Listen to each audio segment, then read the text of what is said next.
Hello members. अब देखो आज का वीडियो बहुत बहुत इंपॉर्टेंट है। अगर आप बात करने जाए तो यहाँ पे सबसे इंपॉर्टेंट क्वेश्चन मुझे आज यही आता हुआ दिखाई दे कि साहब 2 बजे लाइव क्यों नहीं आते।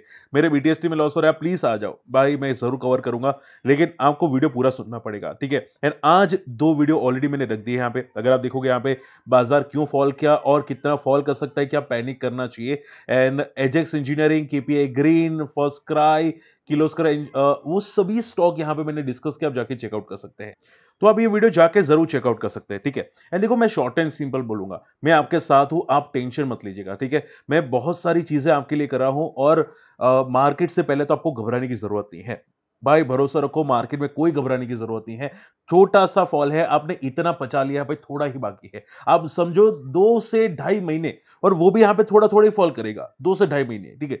मार्केट में पैनिक करोगे तो कुछ नहीं होने वाला, आप थोड़ा सा रिलैक्स रहो। मैंने ऑलरेडी समझाने की कोशिश की थी मेरे आज के फर्स्ट वीडियो के अंदर, बाकी हम लोग बाद में भी डिस्कस करेंगे, लेकिन पैनिक सीरियस नोट पे बोलूंगा मत करना, ठीक है। अब बोले सर कल का मार्केट कैसा रह सकता है। कल देखो मार्केट में ओपन कहां पे होता है डिपेंड करता है। मार्केट एक सपोर्ट के नजदीक है, वो है 30,300 का, ठीक है। होप के कल मार्केट तोड़ेगा नहीं लो, अगर वो तोड़ता है तो मैं इंट्राडे के लिए शॉर्ट करूंगा निफ्टी को। 30,300 अगर ये ब्रेक करता है तो यहाँ पे निफ्टी में इंट्राडे शॉर्ट किया जा सकता है फॉर 20, 30, 40 पॉइंट के लिए, लेकिन अगर टूटता है तो। रही बात बैंक निफ्टी की, तो बैंक निफ्टी आप देखोगे एक पॉज कैंडल बनाई है, यानी कि बैंक निफ्टी एक रेंज बाउंड है। तो बैंक निफ्टी की रेंज क्या है, 50,600 ऊपर का, और नीचे का है आज का लो है वो है 49,700। तो मुझे लगता है आने वाले 1-2 दिन में यहीं पे शायद टाइम स्पेंड करता हुआ आपको दिखाई दे सकता है, जब तक कि 49,700 ब्रेक करता हुआ आपको ना दिखाई दे, ठीक है। तो मार्केट एक रेंज बाउंड है, देखते हैं यहाँ पे कितना रेंज में रहता है। तो मार्केट एक रेंज बाउंड, इसको ज्यादा भी पैनिक करने की कोशिश ना करना। हालांकि स्मॉल एंड मिड कैप्स में ज्यादा बड़ी प्रॉफिट बुकिंग आपको दिखाई दे रही है। ओके, चलिए फटाफट यहाँ पे इंपॉर्टेंट न्यूज डिस्कस कर लेते हैं। एफआई की सेलिंग है, आपको सबसे पहले इंपॉर्टेंट फोकस करना चाहिए यहाँ पे क्वाड्रेंट फ्यूचर टेक के अंदर। मैंने आज पहले ही वीडियो में यहाँ पे कवर किया था वो स्टॉक, अगर आपने मेरा आज का पहला वीडियो देखा होता है यहाँ पे क्वाड्रेंट फ्यूचर टेक 20% क्रैश हुआ था, उसमें मैंने यहाँ पे चेक किया है कि एक पर्टिकुलर फर्म है जिन्होंने बहुत बड़ा अमाउंट को बेचा है, ठीक है, बहुत बड़ा अमाउंट को बेचा है। देखो यहाँ पे सी, ये देखते हैं ना यहाँ पे, ये एक बेसिक ब्लॉक डील होती है, जो अगर सेम सेम अमाउंट की होती है ना तो बेसिक ब्लॉक डील होती है। जैसे कि ये सेम अमाउंट की है, same quantity, almost near by, ठीक है। आप ये देखोगे यहाँ पे सेम क्वांटिटी ऑलमोस्ट है, लेकिन यहाँ पे ये बंदे ने सबसे ज्यादा बेचा है, जिसकी वजह से स्टॉक लोअर सर्किट मारता हुआ दिखाई दिया। तो आप पूछ रहे हैं कि सर लोअर सर्किट क्यों मारी, कोई रीजन था क्या, तो इसकी वजह से लोअर सर्किट मारता हुआ दिखाई दिया। तो देखो जैसे कि बोला, फॉलिंग मार्केट है तो हर हर अच्छे स्टॉक फॉल करता है। यूएस मार्केट की बात करेंगे, देखो यहाँ पे यूएस मार्केट में क्या चल रहा है। यूएस मार्केट ने आज पुल बैक करता हुआ दिखाई दिया, नल्ला पुल बैक है, और जब तक ट्रंप रहेगा तब तक मुझे लगता है कि थोड़ा बहुत ऐसे वॉलेटाइल मार्केट रह सकते हैं। हालांकि टेम्पररी फॉल है, मार्केट में बाद में रिकवरी होगी, और ट्रंप की वजह से मुझे नहीं लगता कोई आगे फ्यूचर में इंपैक्ट होगा नेगेटिव। तो ज्यादा पैनिक मत करो, ठीक है। ये एक देखो, उसमें क्या होता है पता है, फॉलिंग मार्केट है और ट्रंप थोड़ा सा मतलब बोलते हैं ना कि मिर्ची लगाने की कोशिश करता है, ठीक है। तो जले पे नमक छिड़कना या मिर्ची लगाना, बस उसी काम कर रहा है मार्केट, ट्रंप मार्केट पे, ठीक है, और उसी की वजह से मार्केट गिरा है। तो बस एक बेसिक सा है, टेंशन लेने की कोशिश नहीं करनी चाहिए। एक देखो, एक सबसे बड़ी न्यूज आ रही है कि सेबी ने कंपनी के प्रमोटर को यहां पे बैन करता हुआ दिखाई दिया है। एंड वो कंपनी का नाम है एसएमई, जो अभी 10 महीने पहले लिस्ट हुई थी। कंपनी का नाम है बहुत अजीब नाम है, काला हिंद ट्रेंड्स करके है कुछ कंपनी, ठीक है। मैंने ये स्टॉक आप यहाँ पे देख सकते हैं, लिस्टिंग अभी कुछ 10 महीने पहले लिस्टिंग हुई थी, केटीएल करके लिस्टिंग हुई थी। स्टॉक थोड़ा थोड़ा करके नीचे फॉल करता हुआ दिखाई दिया, फ्रॉम द 70 टू यहाँ पे ये 20 तक जाता हुआ दिखाई दिया। एंड देखो अब लिस्टिंग के बाद 10 महीने के बाद सेबी ने बैन किया है। सोचो मतलब क्या सेबी मच्छर मार रहा था क्या, कि इसको पहले अलाउ क्यों किया गया, ठीक है। अगर ये कंपनी के फाइनेंशियल्स इतने क्लियर थे तो पहले क्यों अलाउ किया गया, ठीक है। तो हमेशा देखो क्वेश्चन मार्क तो डेफिनेटली रहता है। एक क्वेश्चन मार्क आपको याद है, आपको मिस्टन फूड, ईकेआई एनर्जी, ठीक है। ये सभी ये जो कंपनी लिस्ट होती हुई दिखाई दी, क्या कंपनी को वेरीफाई क्रॉस वेरीफाई नहीं किया, या कंपनी को वहां पे जाके क्रॉस चेक नहीं किया, कंपनी के फाइनेंशियल्स प्रॉपर डिटेल में चेक नहीं किया, मतलब सीए ने जो साइन कर दिया वो यहाँ पे चेक किया है। तो सेबी सबसे पहले ही यहाँ पे रिटेल इन्वेस्टर्स का मुसीबत बढ़ाती है, सबसे बड़ी मुसीबत है सेबी। आप सोचो, देखो मैं एक सिंपल आंसर देता हूं, आपको लगता है कि सेबी अच्छा कर रही है, तो मैं सिंपल आंसर देता हूं। आई एम श्योर आपने कोई ना कोई स्टॉक दिखा होगा जो 5-5% के सर्किट में जा रहा है, ठीक है, 5-5% के सर्किट में जा रहा है। सडनली ऐसा आपको समझ में आता है कि वो स्टॉक एएसएम स्टेज 4 में आ गया, यानी कि बीई सेगमेंट में आ गया, और बीई सेगमेंट में आने की वजह से स्टॉक लोअर सर्किट मारना स्टार्ट कर गया, ठीक है। ऐसा केपीआई ग्रीन में हुआ था, ऐसा आई थिंक सीजी पावर में पहले हुआ था एक टाइम पहले, एंड बहुत सारे स्टॉक में हुआ था जो 5-5% की लोअर सर्किट मार रहे थे यहाँ पे, याद है आप लोगों को यहाँ पे, ठीक है। तो ये सेगमेंट किसने बनाया, एसएम 4 स्टेज, ईएसएम स्टेज 2, ये किसने बनाया, सेबी ने बनाया, ठीक है। मतलब जो लोग बड़े प्लेयर्स मैनिपुलेट करके निकल जाते हैं, फंस जाते हैं रिटेल इन्वेस्टर्स, और रिटेल इन्वेस्टर्स को और ट्रैप करने के लिए सेबी ये सब कदम उठाती है। अगर सेबी में इतना खास दम है, सेबी इतना खुद को स्मार्ट समझती है कि रिटेल इन्वेस्टर्स को बचाना समझती है, तो आप सोचो क्या जो लोग मैनिपुलेट कर रहे थे स्टॉक को, ठीक है, क्या उनको पकड़ने की कोशिश करने का काम नहीं बनता सेबी का? ऐसे स्टेज 4 में लाने का क्यों काम बनता है उनको? ठीक है, वो वहां पे रिटेल को ट्रैप करती है। तो आप ये समझो रिटेल का कुछ भी भला नहीं चाहती है सेबी, ठीक है। सेबी सिर्फ ये चाहते हैं, देखो आप पूछेंगे सर सेबी को क्या फर्क पड़ता है, सेबी बस ये चाहती है कि लोग ज्यादा शेयर मार्केट में आएंगे, लोग ज्यादा म्यूचुअल फंड में इन्वेस्ट करेंगे, ज्यादा शेयर मार्केट से इनकम करेंगे, स्टॉक्स में, मैं एफ एंड ओ की बात नहीं कर रहा हूं, स्टॉक्स में इन्वेस्ट करेंगे, तो वो लोग क्या होगा, वो लोग ज्यादा अच्छे रिटर्न कमाएंगे, लोग एफडी में पैसा नहीं रखेंगे, और एफडी भाई इंडिया का सबसे मेन तंत्र है, ठीक है।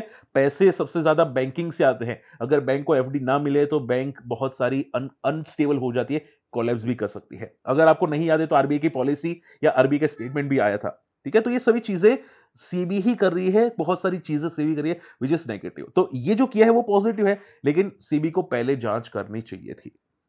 ओके, आई होप, देखो अगर कोई बुरा लगा है मेरी बात से तो भाई माफ कर देना, मैं तो आपके पक्ष में बता रहा था, रिटेल इन्वेस्टर्स के पक्ष में बता रहा था। वाटरबेस की अगर बात करें जाए तो कंपनी लॉस मेकिंग है लगातार, एंड देखो ये कंपनी लगातार लॉस मेकिंग करी है। जिनको नहीं याद है, ये company one of the hot favourite थी यहाँ पे अनिल सिंघवी सर की, ठीक है, जब ये 100 पे था, आज ये 68 पे ट्रेड करता हुआ दिखाई दे, और अभी भी लगातार लॉसेस करी है।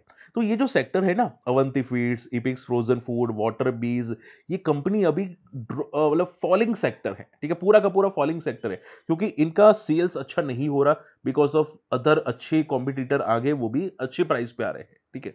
मैंने बहुत इसकी प्योर डिटेल आर्टिकल मैंने पढ़ा था। ये इनके जो प्रोडक्ट जाते हैं ना आउट ऑफ इंडिया, ठीक है, श्रिम फूड, ठीक है, झींगा मछली, वो मतलब वहां के जो आसपास के कंट्रीज होते हैं या कॉन्टिनेंट्स होते हैं ना, वहां से यहाँ पे ज्यादा ऑर्डर आते हैं, तो इसकी वजह से ये लोग का ऑर्डर पीछे चला जाता है, और प्राइस भी ज्यादा है काफी हद तक। बाटा इंडिया, देखो बाटा इंडिया के रिजल्ट कैसे हैं, मैं बोलूंगा एवरेज रिजल्ट है, और स्टॉक हालांकि काफी पी से कम आ चुका है, लेकिन देखो सिंपल बात बताऊं, बाटा इंडिया एक टाइम पे हाथी था ना, ठीक है, ऐसा लग रहा है कि हाथी के दांत टूट चुके हैं, सीरियस नोट पे, हाथी के दांत टूट चुके हैं ऐसा लग रहा है। आप सोचो, देखो यहाँ पे एक टाइम पे बंदा 2021 में 72 करोड़ का प्रॉफिट कर रहा था, वो भी कोविड के बाद, आज बंदा 59 करोड़ का प्रॉफिट कर रहा है, ठीक है। ये क्या बात हुई भाई, आप समझो कि कोविड के बाद शायद लोग खरीदारी कम करते हैं, लेकिन आप देखो बीच में 34 करोड़ का प्रॉफिट, 59 करोड़ का प्रॉफिट, ये क्या चल रहा है, ठीक है। तो मतलब ग्रोथ ही नहीं है कंपनी के अंदर, ग्रोथ थम चुकी है कंपनी के अंदर। आप देखोगे 2019 में 300 करोड़ का प्रॉफिट करा था, आज 5 साल हो चुके हैं, स्टिल उतने आसपास ही प्रॉफिट करा है, तो ग्रोथ एकदम थम चुकी है, ठीक है। ये थोड़ा नेगेटिव है यहाँ पे बाटा के लिए, तो जब तक ये ग्रोथ नहीं आती तब तक ये बाटा का स्टॉक शायद मोमेंटम ना करे, ये बात आपको ध्यान में रखनी चाहिए। ओके, ग्रासिम इंडस्ट्रीज कंपनी का जो लॉस एस्टिमेटेड था उससे ज्यादा लॉस आता हुआ दिखाई दिया, 740 मिलियन का था और इससे ज्यादा लॉस आया, तो आई थिंक ये कल का इंटरडे कैंडिडेट बन सकता है, इसको देखेंगे, ठीक है, क्या कहां पे मोमेंटम करता है देखेंगे, लेकिन ये लॉस मेकिंग कंपनी हो चुकी है तो थोड़ा नेगेटिव है, कॉशियस रहने की जरूरत है कल स्टॉक में, ठीक है।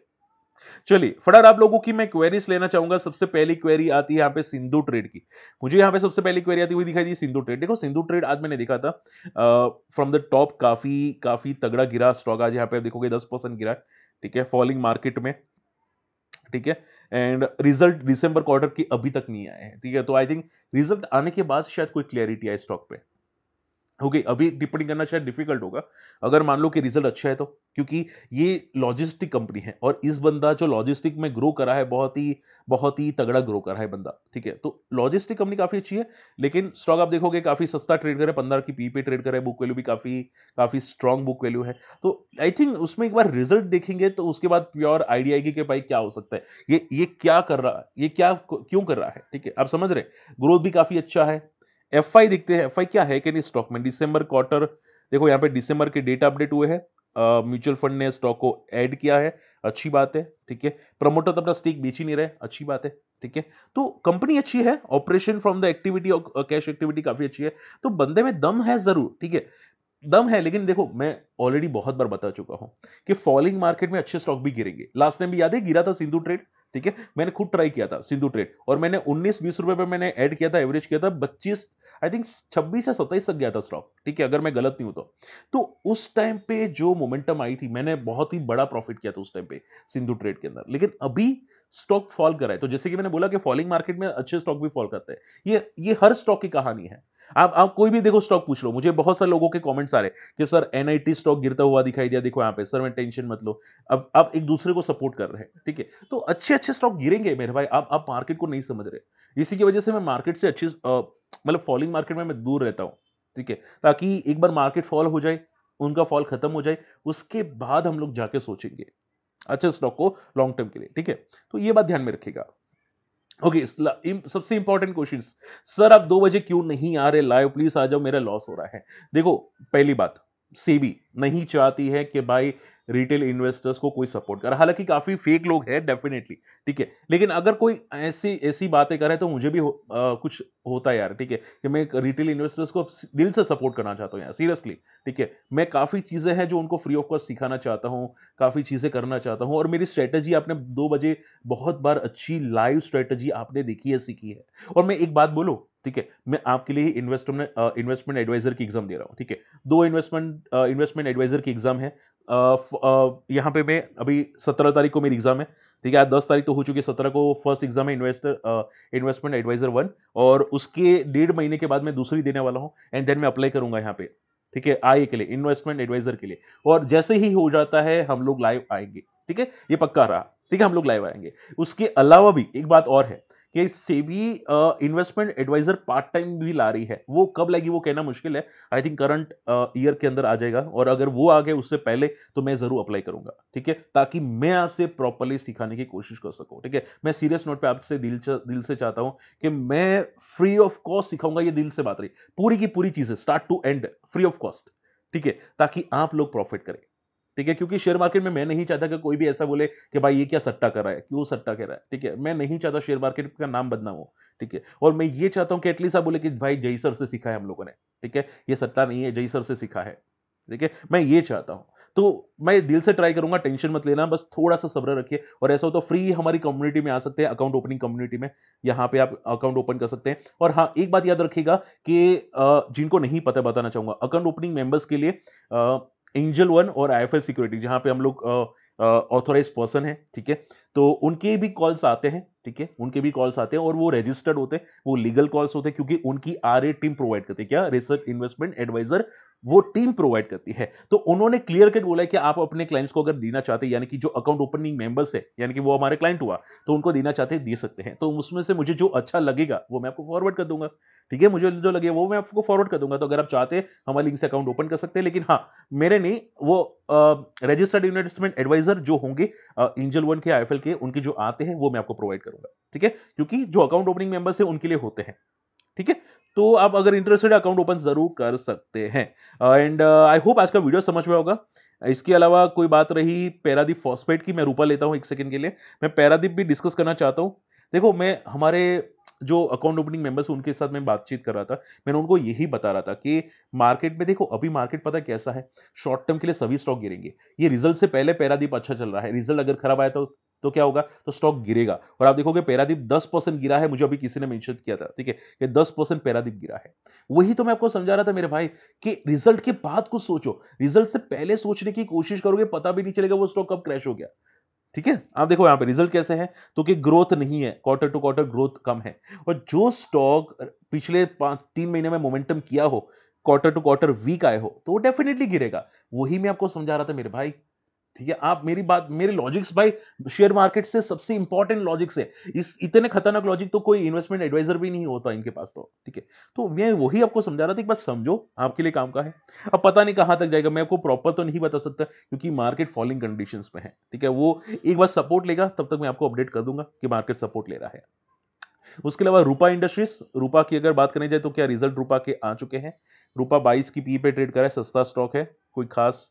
एंड दिसंबर क्वार्टर के रिजल्ट मुझे पसंद आए, रिजल्ट काफी अच्छे हैं। एंड एक एक चीज नेगेटिव है रूपा में, कि सेल्स में ग्रोथ बहुत ज्यादा नहीं है, ठीक है। तो रिजल्ट देखो रिजल्ट वैसे पॉजिटिव साइड पे, ठीक है, थोड़े बहुत पॉजिटिव है। मैं इसको एवरेज टू पॉजिटिव रिजल्ट बोलूंगा क्योंकि ग्रोथ है। हालांकि सेल्स में कोई ग्रोथ ज्यादा नहीं दिखाई दे रही, तो आप ये समझो कि शायद स्टॉक ज्यादा मोमेंटम ना करे अभी। फॉलिंग मार्केट है तो फॉल करता हुआ थोड़ा बहुत कंटिन्यू आपको दिखाई दे रूपा का स्टॉक, ठीक है। लेकिन देखते हैं यहाँ पे क्या होता है, क्योंकि मार्केट जब तक फॉल करेगा अच्छा स्टॉक फॉल करेंगे। Last not the least MTNL. देखो एमटीएनएल में अभी न्यूज आई थी कि यहाँ पे गवर्नमेंट 6,000 करोड़ का इन्वेस्टमेंट प्लान करी है या इन्वेस्टमेंट कर चुकी है, और टोटल आई थिंक 19,000 करोड़ का 4G नेटवर्क के लिए यहाँ पे बताया गया है। 4G नेटवर्क एंड मेरी रील्स भी आ जाएगी आपको, ठीक है, एमटीएनएल के लिए।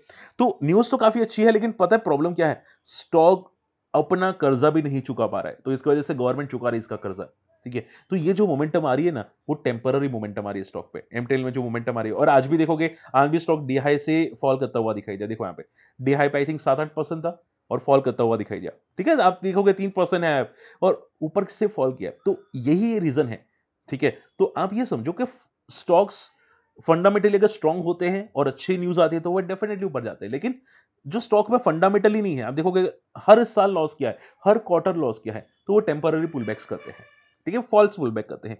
ये बात आपको ध्यान में रखनी है।